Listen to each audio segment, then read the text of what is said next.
actually got a photo from it. One of you guys shared it with me. It's in New York. The rat here, and it says, "Tell Kathy Engelbert and Adam Silver to get the CBA done. Without the players, there is no WNBA. Pay equity is not optional. It is earned, it is deserved, it is overdue." I feel like the players have lost sense of reality a little bit, because imagine putting up a rat. There's a photo going around right now that perfectly sums up how far this situation has gone.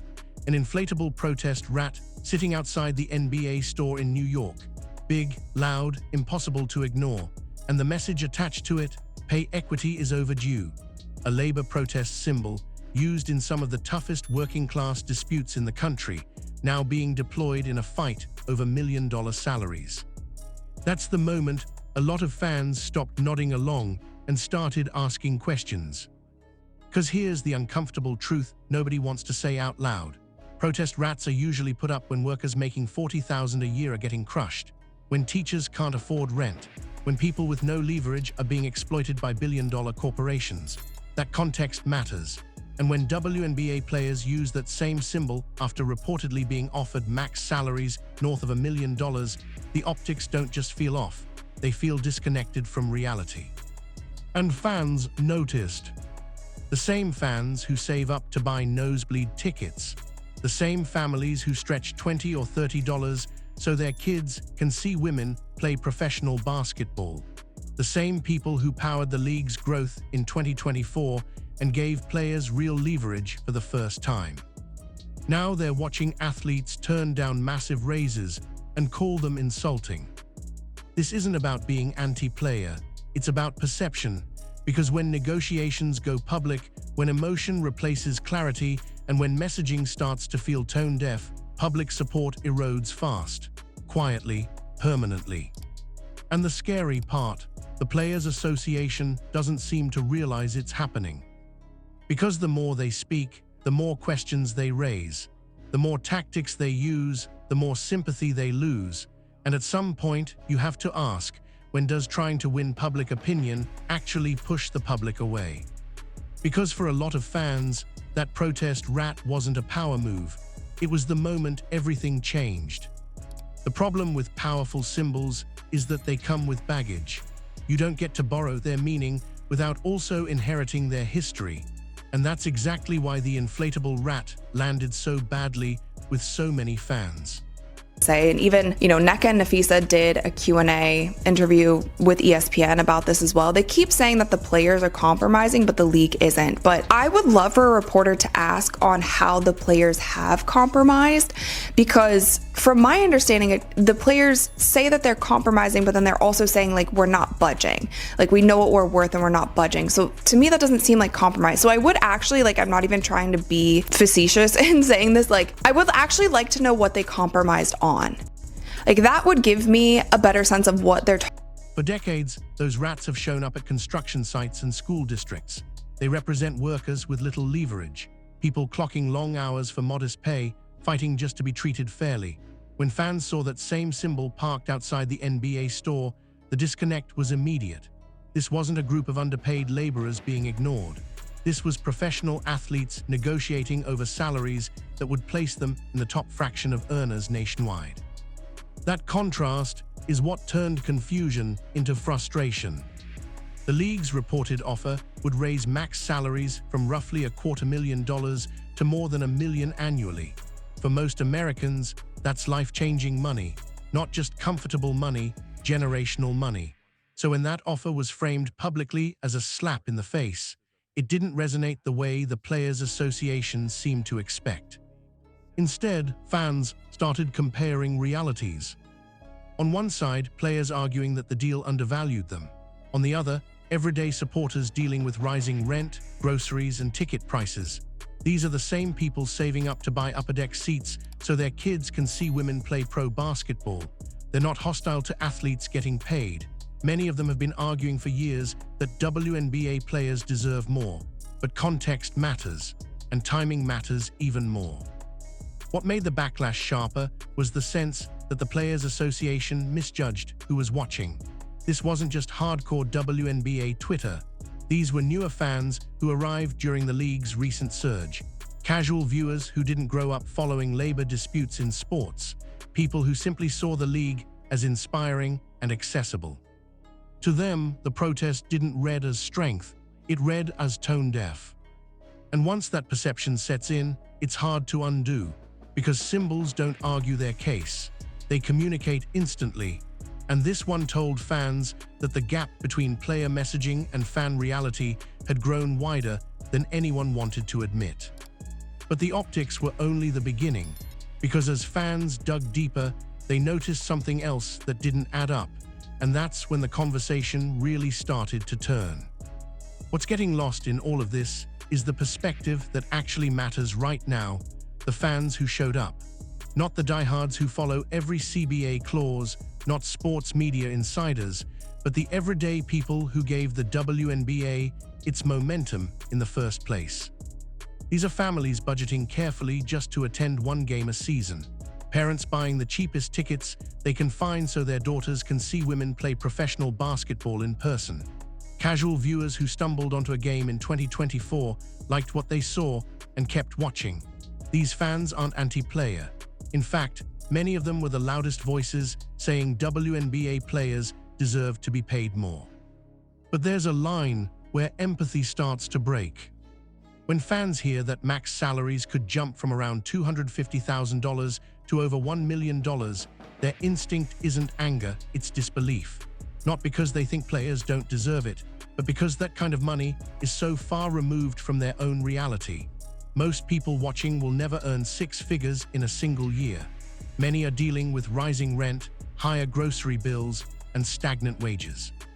Against that backdrop, seeing public protests over insulting million-dollar offers feels jarring. And that's where the messaging starts to fail. From the Players Association's point of view, this is about fair revenue splits, long-term growth, and respect. But fans aren't hearing spreadsheets and projections. They're hearing emotion. They're hearing outrage. They're seeing protest imagery normally reserved for exploitation at the lowest economic levels, and psychologically, that creates distance. People don't like feeling lectured by someone doing far better than they are. The irony is that these fans are the players' greatest leverage. The attendance spike, the TV ratings jump, the buzz that made negotiations possible at this scale. Without them, there's no pressure on the league at all. But instead of being embraced, many fans feel talked past, or worse, lumped into an abstract public that needs to be convinced rather than understood. That's why support is quietly eroding. Not through boycotts, not through angry posts, but through disengagement. People stop tuning in, they stop defending the league in conversations, they stop caring about the outcome of negotiations, and indifference is far more dangerous than criticism. Fans want to root for players, they want to feel like they're part of the journey. But when the conversation shifts from basketball to money in a way that feels disconnected from everyday life, the emotional bond weakens. And once that bond starts to fray, it doesn't snap back easily because fans don't feel like they were pushed out, they feel like they were forgotten. As the backlash grew, the messaging from the Players Association only made things more confusing. Over and over again, the same line kept appearing in interviews and statements. We're compromising, the league is. On the surface, that sounds reasonable. It sounds like good faith negotiation. But when fans and analysts actually listened closely, the words didn't line up. Because almost in the same breath, players and union representatives were also saying, we know our worth, and we're not budging. That's where credibility started to crack. Compromise, by definition, means giving something up. It means movement, flexibility, a willingness to adjust expectations. But no one, fans, reporters, or even sympathetic observers, could point to a clear example of what the players had actually compromised on. Not one concrete concession, not one specific demand that had been softened or dropped. And here's the part that raised eyebrows. No one in the media really pressed them on it. In multiple ESPN interviews, union representatives repeated the same talking points. The league is being unfair. The players are meeting them halfway. Yet when asked to explain how, the answers stayed vague. Broad language, emotional framing, no numbers, no specifics.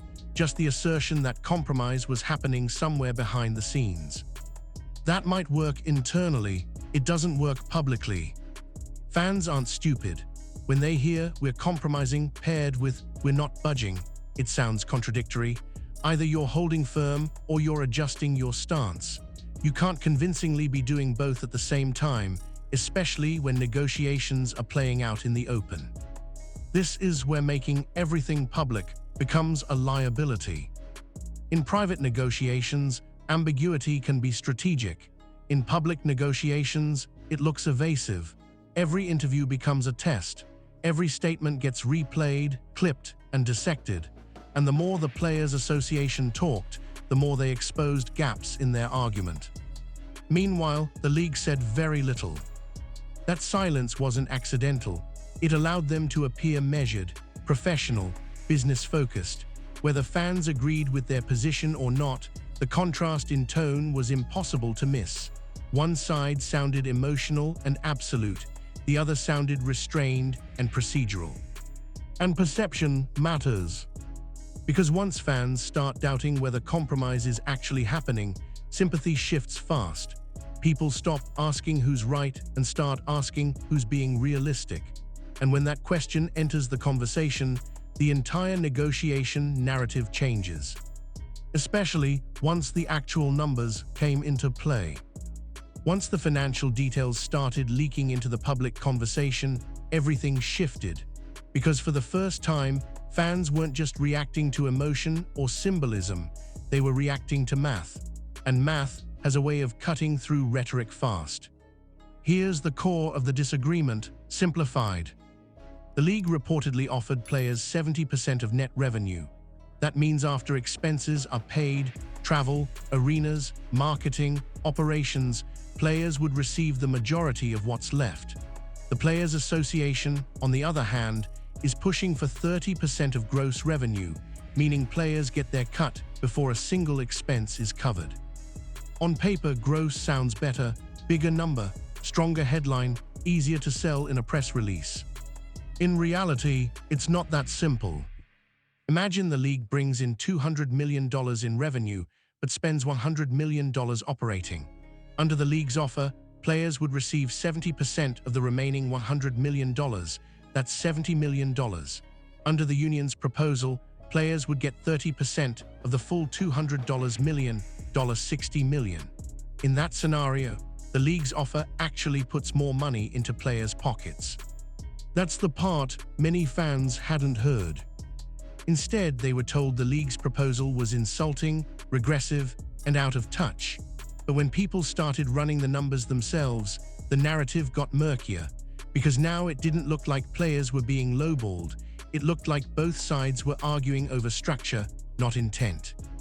This is where public negotiations become dangerous. Most fans aren't economists, they don't want to be, but when you invite them into the debate, they will start doing basic comparisons, and once they do, emotional language loses power. Slap in the face hits differently when the offer involves seven-figure salaries and majority revenue shares. That doesn't mean the league is automatically right. It means the situation is more nuanced than the Players Association messaging suggested. And nuance is the enemy of outrage. The more details that surfaced, the harder it became to maintain a simple good versus evil storyline. Fans who initially sided with the players started hesitating, not because they stopped believing players deserved more, but because the math didn't support the level of anger being displayed publicly. At that point, something flipped. The question stopped being, are the players underpaid? It became, why is this being framed like exploitation? And once fans started asking that, the emotional strategy began to unravel, because numbers don't care how loud the argument is. They just sit there, quietly forcing people to rethink what they're being told. And that's when the messaging problem turned into a full-blown credibility problem. At this point, the difference between the two sides wasn't just about money, it was about approach. The league treated the CBA like a business negotiation. The Players Association treated it like a public campaign, and that strategic split is where things really started to go wrong. Look at the timing and tone of the statements. The Players Association released a long, emotionally charged message right at midnight when the CBA expired. Words like regressive, disrespectful, and jeopardizing livelihoods dominated the language. It read less like a negotiation update and more like a manifesto. Powerful, maybe, but also risky. Because once you go that hard publicly, you leave yourself almost no room to walk anything back. Compare that to the league's response. Short, calm, professional, no accusations, no dramatic phrasing, just a statement that negotiations were ongoing and that the league wanted to continue increasing player pay. Whether fans agreed with the league or not, the contrast in tone was striking. One side sounded emotional and absolute, the other sounded measured and flexible. And in negotiations, flexibility is power. By taking the fight public, the Players Association locked itself into a performance. Every interview became about projecting strength. Every statement had to reinforce the idea that they were being wronged. That may rally internal support, but it creates a problem externally, because compromise, when it eventually comes, will look like a retreat. That's the trap. You can't tell the public for months that an offer is insulting, unacceptable, and harmful, then turn around and accept a slightly improved version of it without losing face. So the union keeps escalating its language. More interviews, more protests, more emotional appeals, and each escalation narrows the exit ramp.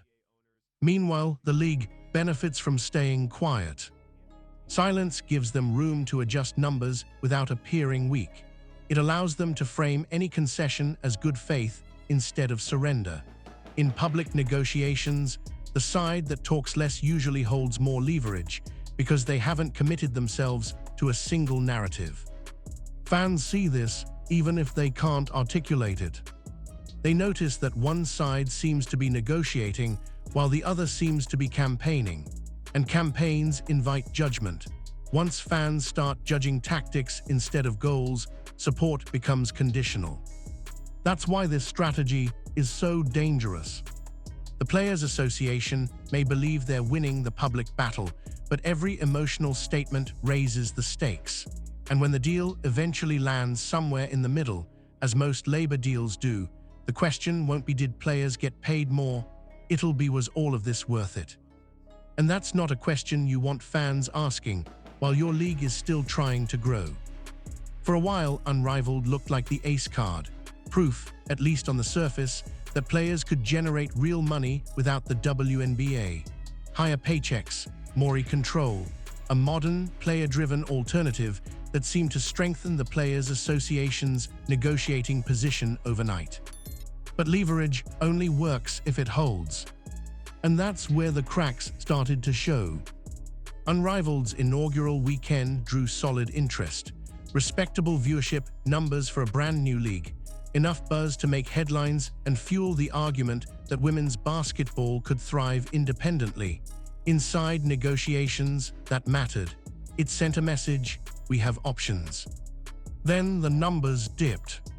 Viewership fell significantly in subsequent weeks. Not a collapse, but enough of a drop to raise eyebrows, and the reason wasn't hard to spot. Some of the league's biggest draws weren't on the floor. When certain stars sat out due to injury or scheduling, the audience followed. That reality quietly undercut the narrative the Players Association was trying to sell. Because instead of proving independence, Unrivaled exposed something uncomfortable. The recent boom in women's basketball isn't evenly distributed. It's concentrated. It relies heavily on a handful of players who drive casual interest. Without them, the ceiling lowers fast. And that's not a knock, it's just how sports economics work. Star power matters. WNBA owners are watching those numbers closely. If a startup league built around elite talent can't maintain momentum week to week, it raises a bigger question. What happens to revenue when the spotlight shifts or key names aren't available? What does long-term sustainability actually look like? That's not leverage, that's a warning sign. Instead of proving the league could walk away, Unrivaled may have accidentally shown how fragile the current growth window really is. It highlighted that the WNBA's recent surge isn't guaranteed, it's momentum-dependent, and momentum can disappear faster than it arrives. From a negotiation standpoint, that changes everything. The Players Association believed Unrivaled would pressure owners into conceding more. Instead, it may have reinforced why owners are cautious about committing to fixed, high-cost revenue structures before profitability is proven, especially ones tied to gross revenue, regardless of expenses or viewership fluctuations. And the timing couldn't be worse. Rather than strengthening the union's hand, Unrivaled shifted the conversation towards sustainability and risk. It gave owners data they didn't previously have, and once data enters negotiations, emotion loses influence. That doesn't mean Unrivaled failed. It means it didn't do what the Players Association needed it to do most: demonstrate stability without dependency. And in a negotiation already defined by public pressure and shrinking goodwill, losing leverage is the last thing you can afford. While everyone's focused on statements, protests, and social media battles, a far more practical problem is quietly getting worse by the day. The WNBA still hasn't released its 2025 schedule, and that's not just a clerical delay, it's a revenue problem with real consequences. Arenas don't operate on vibes, they operate on calendars. Many WNBA teams, especially those riding the league's recent popularity surge, rely on larger NBA arenas for high-demand games. Those buildings are premium real estate. They host concerts, conventions, college tournaments, and corporate events that bring in guaranteed money. They cannot, and will not, hold prime dates indefinitely waiting for a labor dispute to resolve. Every day without a schedule is another day those venues book something else. That's especially dangerous for teams that outgrew their usual homes in 2024. Some franchises were forced to move games to bigger arenas because demand exceeded capacity. That wasn't just good optics, it was real money. More seats meant higher ticket revenue, better atmosphere, and stronger broadcast visuals. Lose those venues, and you lose all of that overnight. Once those dates are gone, they don't magically reopen. If negotiations drag on too long, teams could be forced back into smaller buildings simply because nothing else is available. Fewer seats, lower revenue, worse visuals for a league trying to sell growth. And none of that shows up in press releases about revenue splits, but it hits the bottom line immediately. This is where the public strategy starts to feel reckless. Labor negotiations don't happen in a vacuum. The season clock keeps ticking whether a deal exists or not. Marketing plans stall, ticket sales freeze, sponsors hesitate, broadcasters can't plan programming, and casual fans, especially the new ones, stop paying attention altogether.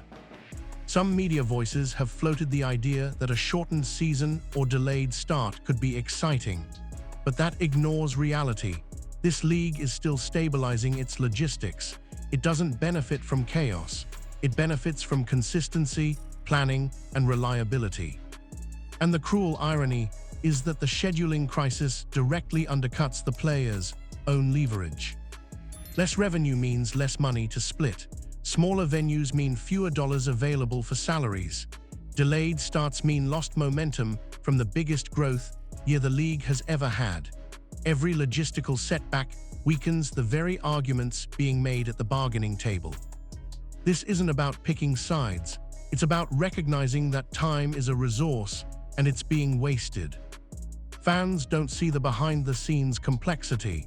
They just see delays, uncertainty, and dysfunction. And the longer this drags on publicly, the more it looks like no one is fully in control. The negotiations aren't just running out of patience. They're running out of runway. Here's the part that makes this whole situation genuinely frustrating. None of this had to happen this way. For years, fans argued that WNBA players deserved more. Better pay, better facilities, a longer season, fewer reasons to go overseas just to make a living. When the league finally broke through in 2024, record viewership, packed arenas, real cultural momentum, it felt like proof that those arguments were right. This was the moment everything could finally click. Instead, that momentum is being burned in public. What's being lost isn't just goodwill, it's attention, and attention is the most fragile currency in sports. Fans don't usually storm off angrily, they don't write dramatic goodbye posts, they just stop tuning in, they stop checking updates, they stop defending the league in conversations. Indifference settles in quietly, and once it does, it's incredibly hard to reverse. That's the real cost of this strategy. Not whether the final CBA lands at 70% net or 30% gross. Not whether max salaries end up at 1 million or slightly higher. The cost is the casual fan who discovered the league last year and now associates it with constant disputes, money arguments, and public dysfunction instead of great basketball. Those fans were the leverage. They're the reason negotiations even reached this level. They're the reason media rights grew. They're the reason owners had to listen.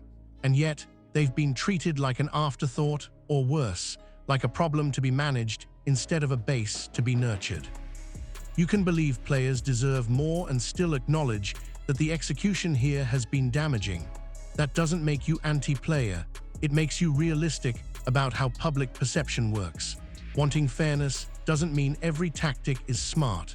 Wanting progress doesn't mean ignoring when the messaging misses the mark. The tragedy is that both sides actually want the same thing, a stronger, more sustainable league. But one side is negotiating like this moment might not last. The other is acting like momentum is guaranteed. History says it isn't. Sports fans are fickle. Attention moves fast. And leagues that fail to capitalize on their window don't always get another one. Right now, the WNBA is risking something far more valuable than any single contract term. It's risking relevance with the very audience that made this growth possible. So the question is who's right or wrong in the negotiation. It's whether this public fight is worth the fans being lost along the way. Because once fans quietly walk away, there's no rat big enough, no press release strong enough, and no apology fast enough to bring them all back.